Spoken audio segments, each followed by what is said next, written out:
সে অনেক দিন আগের কথা। মুক্তিনগরে ফুল্লরা বুড়ি থাকতো, তার 5 যমজ ছেলে নেই। 5 ছেলের খুব মিল, যাকে বলে একেবারে হরিহর আত্মা। ফুল্লরার 5 ছেলে, কিন্তু 5 রত্ন। 5 ছেলের 5 রকম গুণ। প্রথম ছেলে রামলাল, সে এক ঢোকে 1 সমুদ্র জল মুখে নিতে পারে 5 মিনিটের জন্য। দ্বিতীয় ছেলে শ্যামলাল, সে তার 2 পাকে অনেকখানি বাড়াতে পারত। তৃতীয় ছেলে যদুলাল, তার ঘাড় পাথরের মতো শক্ত। চতুর্থ ছেলের নাম মধুলাল, তার আবার আগুনে কোনো ক্ষতি হতো না। আর সবচেয়ে ছোট ছেলের নাম জীবনলাল, সে দম বন্ধ করে থাকতে পারত গোটা একটা দিন। 5 ভাইকে দেখতে এক রকম, শুধু তার মা ফুল্লরা বুঝতে পারত কে কোনজন।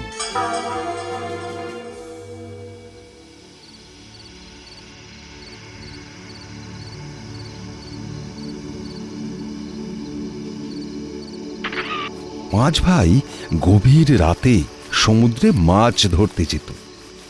বড় ভাই রামলাল সমুদ্রের পাড়ে দাঁড়িয়ে সমুদ্রের সব জল মুখের মধ্যে নিয়ে নিত। ভাই সব শোনো, আমি সমুদ্রের জল মুখের মধ্যে পুরে নিচ্ছি, তোমরা তাড়াতাড়ি মাছগুলো ঝুড়িতে পুরে উঠে আসবে, কেমন? তুমি প্রতিদিন এক কথা বলো কেন দাদা? আমরা কি 1 মিনিটও দেরি করেছি কোনোদিন? আমরা তৈরি দাদা।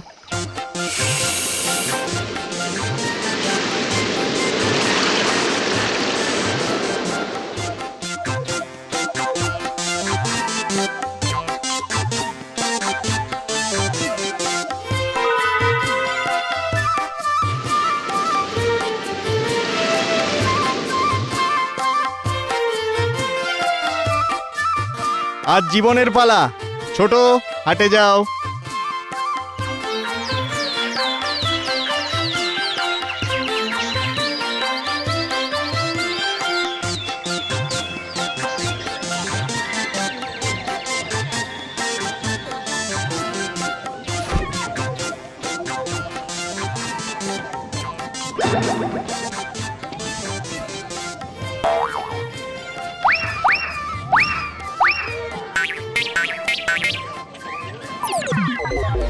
তুমি প্রতিদিন মাছ পাও কি করে বলো তো?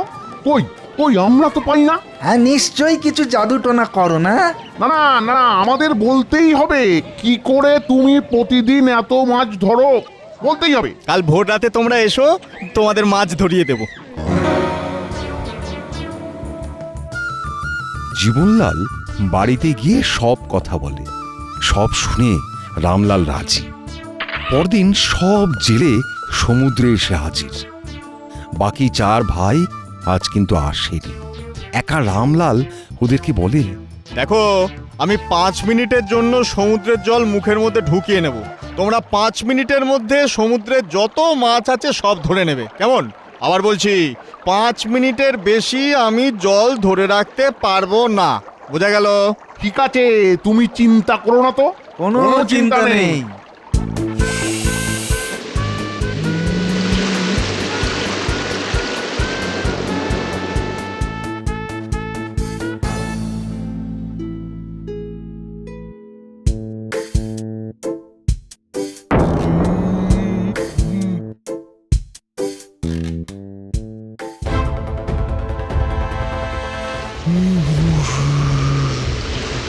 বাঁচাও বাঁচাও বাঁচাও বাঁচাও, ডুবে গেলাম, বাঁচাও বাঁচাও, ডুবে গেলাম, বাঁচাও বাঁচাও বাঁচাও বাঁচাও।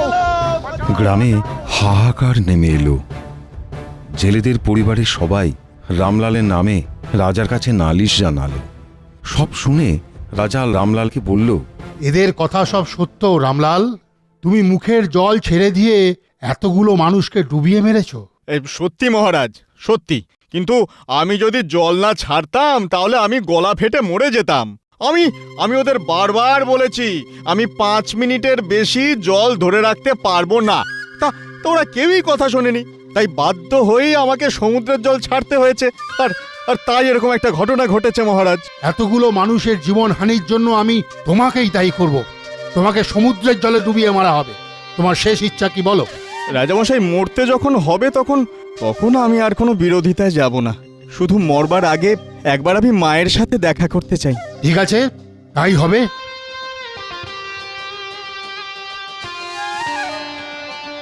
দাদা দাদা কাল তোমার জায়গায় আমি যাব, তুমি কোনো চিন্তা করো না, তুমি তুমি ঘরে বিশ্রাম নিও।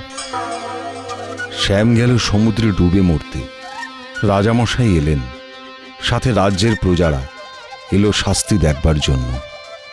দেখি, তুমি কাল লাল জামা গায়ে দিয়েছিলে না, আজ নীল জামা পরে এসেছো কেন? মায়ের আদেশ মহারাজ, আমি মায়ের প্রতিটা কথা অক্ষরে অক্ষরে মেনে চলি। আমি এবার আপনার আদেশ মানতে যাচ্ছি। মহারাজ বিদায়, বিদায় মহারাজ।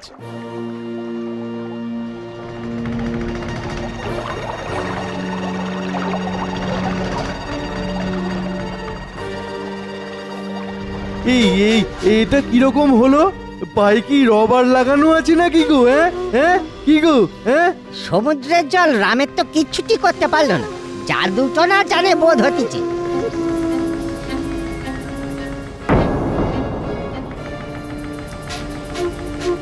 কাল রামের গর্দান নেবে আমার জল্লাদ।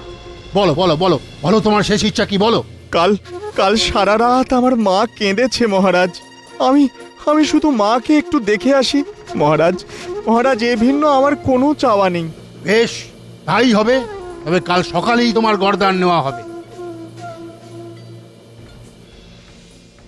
দাদা তুমি তো জানো আমার ঘাড় খুব শক্ত, আমার গর্দা নিতে গেলে খাড়া ভেঙে যাবে। কাল বর্দার জায়গায় আমি যদুলাল যাব। বাবা, সব সময় চোখ কান ভালো করে খোলা রাখিস। আমাদের নিয়ে চিন্তা করবে না তুমি।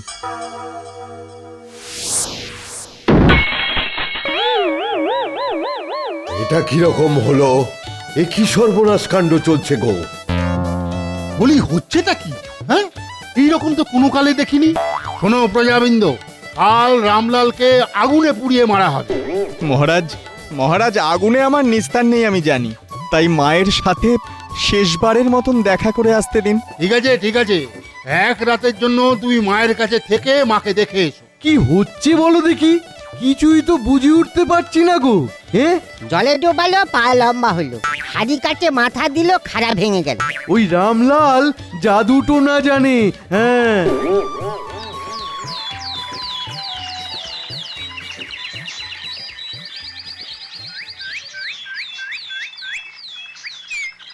ধা ধিন ধিনতা ধা ধিন ধিনতা ধিনতে রে কেটে তা ভাজা ভাজা খাস্তা। দানই পেয়েছে, সাবধান, দানই পেয়েছে। সাবধান। রাজামশাই রাজামশাই কি আনন্দ যে হচ্ছে কি বলবো আপনাকে। মানে ধা ধিন ধিনতা, আগুনে ধা আনন্দ? ধিন ধিনতা। এইবার তোমাকে মাটি চাপা দিয়ে মারবো। হ্যাঁ হ্যাঁ, মাটি চাপা দিয়ে মারবো। এই হবে তোমার শাস্তি। মহারাজ শেষবারের মতন আর একবার মাকে দেখতে চাই। তেরে কেটে তাক, আপনি অনুমতি দিন। দাদা দিন ধা, অনুমতি দিন না। ঠিক আছে, অনুমতি দিলাম। দাদা বলি শোনো, আমি দম বন্ধ করে থাকবো, তোমরা রাতে মাটি খুঁড়ে আমাকে বের করে নিও। তারপর আমরা এই রাজ্য থেকে অন্য রাজ্যে চলে যাব। সেই ভালো।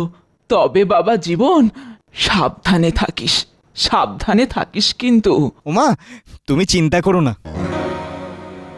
হতম কুতুম ছুতুম ছা, ভূতেরি বাবা বেরিয়ে যা। হতম কুতুম ছুতুম ছা, ভূতেরি বাবা বেরিয়ে যা, বেরিয়ে যা, বেরিয়ে যা। ভূত তাড়ানো শেষ।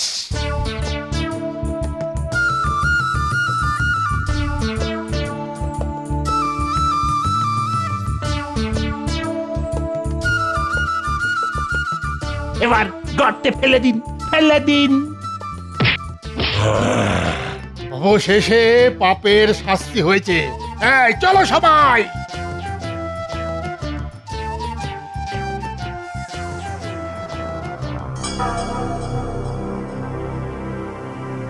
ওদিকে মাকে নিয়ে চার ভাই রাতের অন্ধকারে সেই কবরের কাছে এসে মাটি খুঁড়ে জীবনকে বার করল। মা ফুল্লরা কেঁদে ফেলে, তারপর চোখের জল মুছে বলে, যার কাছে এরকম 5টা রত্ন আছে তার কি কোনো ভয় আছে?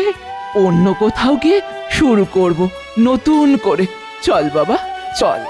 তখন মেজ ছেলে শ্যামলাল চার ভাই আর মাকে কাঁধে চাপিয়ে লম্বা লম্বা পা ফেলে ওই রাজ্য ত্যাগ করলো।